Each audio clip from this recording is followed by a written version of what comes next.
आपण माने जानिछंती जे ए सरकार आसीबा परे गोटे गुरुत्वपूर्ण घोषणा करथिले जे आमे चलित वर्ष ओडिशा रे बंद थिबा छात्र संसद निर्वाचन करने को जाऊचु ए कथा माननीय उच्च शिक्षा मंत्री कहिथिले एवं याकू नहीं कि पूर्व सरकार को मध्य से समालोचना करथिले। आमे आशा करूथुलु जे चलित वर्ष यथा समय रे छात्र संसद निर्वाचन अनुष्ठित हेबो किंतु वर्तमान आउ मात्र 4-5 दिन पर दुर्गा पूजा छुट्टी पड़ो। आपण मैंने समस्ते जानी दुर्गा पूजा छुट्टी पूर्वर छात्र संसद निर्वाचन हुए लिंगडो कमिशन कर जो सुपारिश थिला से अनुसार प्राय 3 सप्ताह पूर्वर तार नोटिफिकेशन हुए एवं ठीक दुर्गा पूजा छुट्टी पड़ार पूर्व दिन निर्वाचन अनुष्ठित होकर छुट्टी पड़ जाए किंतु ए वर्ष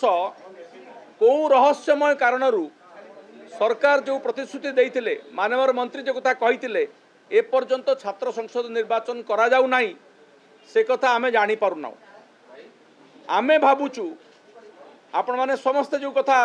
गणमाध्यम रे बहुल भाव रे जो कथा उठिथिला सौम्याश्री बीसी घटना बालेश्वर रो मो निर्वाचन मंडली रो झियो जे कि न्याय मागिला एवं से न्याय मिलिला नाही बोली नियारे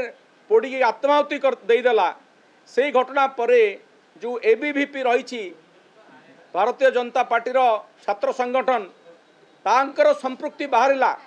एवं 2 जन छात्र नेता एबीवीपी गिरफ हेले ए घटना रे सरकार डरी जाइछंती एवं से माने भलो करी जानिछंती जे छात्र संसद निर्वाचन कले एबीवीपी पोछि ही जीवो सेति पई बारंबार एक कथा उठिला बेलू माननीय मंत्री कहते सकारात्मक वातावरण अच्छी आम करूँ कि प्रकार सकारात्मक वातावरण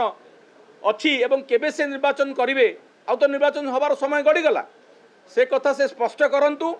आउ जदि करेंगे ना से कथा भी स्पष्ट करंतु आम जानबू जे सरकार डरीगले बा भारतीय जनता पार्टी एबीवीपी जो कुकर्म करथिला से कुकर्मर फलस्वरूप से जानते हारे से छात्र संसद निर्वाचन करूना।